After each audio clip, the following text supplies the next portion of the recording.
Hey guys, just wanted to unbox here the Cold Steel SR1 LITE. I actually wanted to pick this knife up because I was watching Joe X do a destruction video and basically couldn't really destroy this knife. By the end of it, the pivot screw had fallen out, but the rest of the knife was pretty much intact.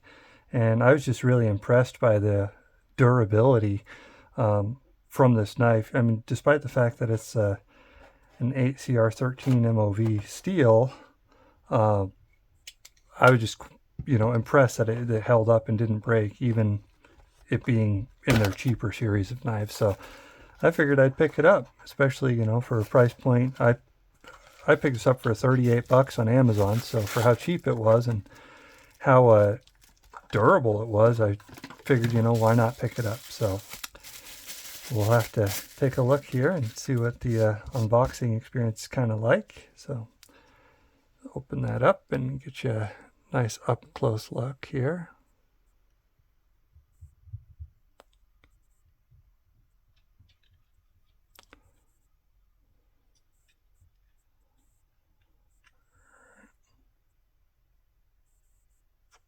See if that's steel slash. So yeah, there we go. Let's go ahead and open it up. All right, that opens nicely. There's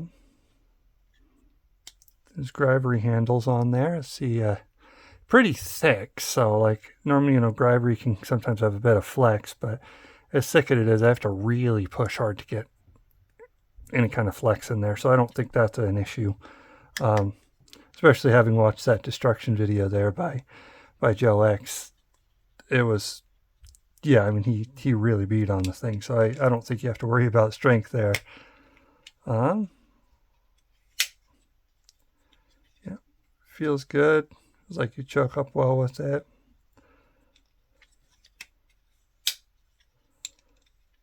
It's not quite as smooth of action. Yeah, it doesn't feel like the action's like quite as smooth as my 8010 here. Like you could just kind of drop that shut with the 8010 versus the SR1 LITE here. You're not, there we go, not quite as smooth. Now maybe if I work it a little bit and smooth it out, then I can get it to drop a little easier. Although I will say that my 8010, I really haven't used this knife too much. Still fairly new to me, and so it hasn't really had much time to really break in either, like as far as like having that drop shuttiness. So that's pretty much how it came versus the SR1 LITE. I mean, you can kind of see where it comes. But with that being said, it's not bad. I'm still able to do it, like drop it one-handed.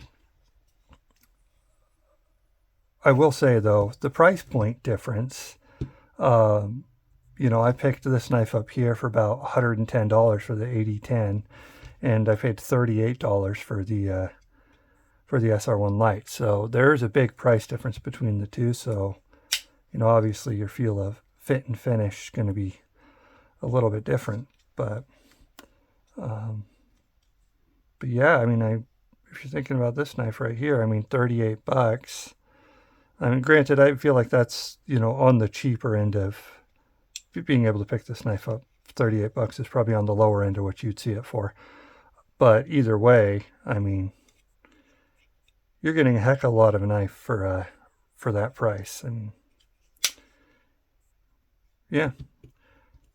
So yeah, there's it next to the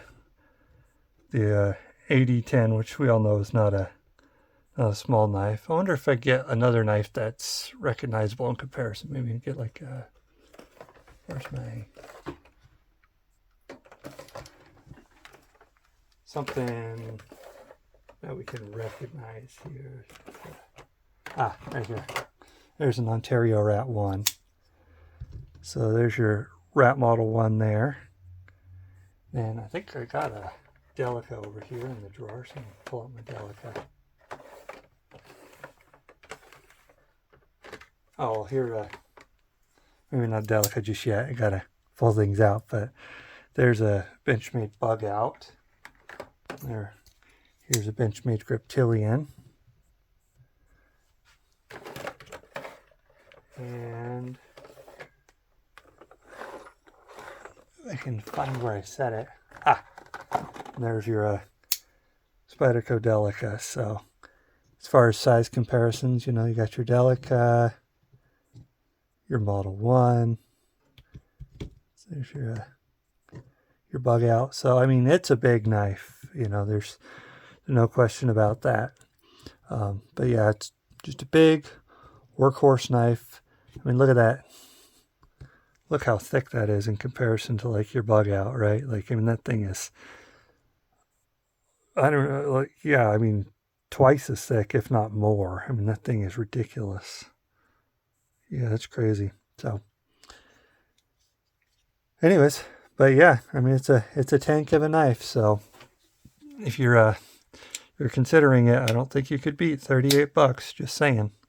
All right, that's all. Bye.